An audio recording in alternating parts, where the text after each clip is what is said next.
கேரள மாநிலம் பாலக்காடு மாவட்டத்தில் உள்ள எலப்புள்ளி என்னும் பகுதியில் அமைந்துள்ள புகழ்பெற்ற ஆன்மீக ஸ்தலம்தான் தேனாரி ஸ்ரீராமர் கோவில். மூலவர் ஸ்ரீராமர் லட்சுமணருடன் அருள் பாலிக்கும் இந்த கோவில் இயற்கை எழில் சூழ்ந்த இடத்தில் மிகவும் அழகாக ரம்மியமாக காட்சியளிக்கிறது.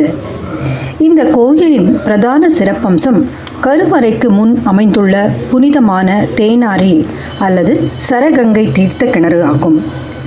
கங்கைக்கு நிகராக கருதப்படும் இந்த நீர் வற்றாத ஊற்றாக உள்ளது. இந்த கோவில் முந்தைய சகாப்தத்தில் திவாகர முனிவரால் நிறுவப்பட்டதாக ஸ்தல புராணம் கூறுகிறது. 18ஆம் நூற்றாண்டில் மைசூர் மன்னரான திப்பு சுல்தான் இந்த பகுதிக்கு வந்தபோது இந்த கோவிலுக்கு மரியாதை செலுத்தியதாக வரலாறு மற்றும் செவிவழி கதைகள் கூறுகின்றன. பித்ருக்களுக்கு, அதாவது முன்னோர்களுக்கு தர்ப்பணம் கொடுக்கவும் பாவங்களை நீக்கவும் பக்தர்கள் இங்குள்ள தீர்த்தத்தில் நீராடி வழிபடுவதை மிகவும் புனிதமாக கருதுகிறார்கள். தேனாரி ஸ்ரீராமர் கோவில் முந்தைய காலத்தில் மதிப்பிற்குரிய முனிவரான திவாகர முனிவரால் நிறுவப்பட்டது என்று உள்ளூர் புராண கதையும் கூறுகிறது. ராமர் மீது மிகுந்த பக்தி கொண்டவராக புகழ்பெற்ற அந்த முனிவர் தெய்வத்திற்கு ஒரு புனித இருப்பிடமாக இந்த கோயிலை கட்டியதாக கூறப்படுகிறது. அந்த முனிவரின் அசைக்க முடியாத நம்பிக்கைக்கும் ஆன்மீக பாரம்பரியத்திற்கும் சான்றாக இந்த கோயில் காலம் காலமாக நிலைத்து நிற்கிறது.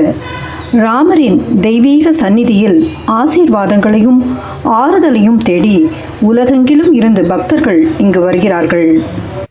தேனாரி ஸ்ரீராமர் கோயிலும் தேனாரி தீர்த்தமும் மிகவும் பிரசித்தி பெற்றவை. கோவில் முன்பாக அமைந்துள்ள இயற்கை ஊற்று நீர் கங்கை நதிக்கு இணையான புனிதமானதாக கருதப்படுகிறது. இது விஷ்ணுவின் கால் விரலில் இருந்து தோன்றியதாக நம்பப்படுவதால் இங்கு நீராடுவது பாவங்களை சுத்தம் செய்யும் என்பது ஐதீகம். சுமார் 3000 ஆண்டுகள் பழமையானதாக கருதப்படும் இந்த கோவில் மிகவும் சிறப்பு வாய்ந்தது. கேரள பாரம்பரிய முறைப்படி ஓடுகளாலும் மரத்தூண்களாலும் இந்த கோயில் கட்டப்பட்டுள்ளது. இந்த கோவில் கோயம்புத்தூரிலிருந்து சுமார் 45 கிலோமீட்டர் தொலைவிலும் பாலக்காடு நகரத்திலிருந்து 12 கிலோமீட்டர் தொலைவிலும் அமைந்துள்ளது. தேனாறு கோயில் அதன் அமைதியான சூழல், பசுமையான தாவரங்கள் மற்றும் வளமான கலாச்சார பாரம்பரியத்திற்காக அறியப்பட்ட ஒரு பொக்கிஷமாகும். மேற்கு தொடர்ச்சி மலைகளுக்கு மத்தியில் அமைந்துள்ள தேனாரி இயற்கை ஆர்வலர்கள், வரலாற்று ஆர்வலர்கள் மற்றும் நகர வாழ்க்கையின் பரபரப்பிலிருந்து அமைதியான தப்பித்தலை விரும்புவோருக்கு ஒரு சரியான புகலிடத்தை வழங்குகிறது.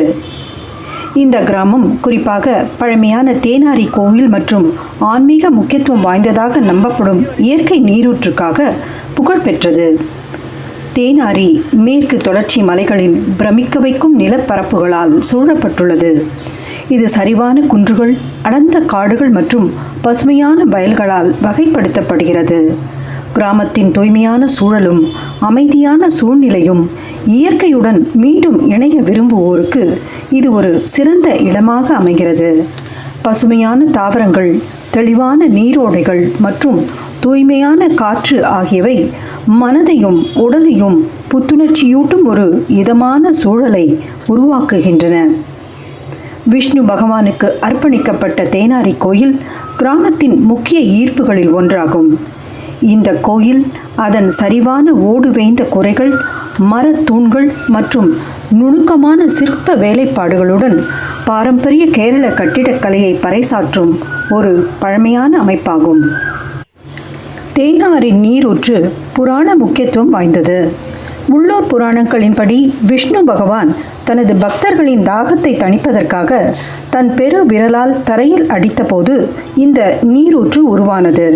தேனாரி என்ற பெயர் மலையாள வார்த்தைகளான தேல், அதாவது தேன், மற்றும் அரி, நீரூற்று என்ற பெயர் ஆகியவற்றிலிருந்து பெறப்பட்டது. இது நீரின் இனிமையையும் தூய்மையையும் குறிக்கிறது. இந்த நீரூற்று தெய்வீக அருளின் சின்னமாகும். மேலும் இதற்கு அற்புத சக்திகள் இருப்பதாகவும் நம்பப்படுகிறது.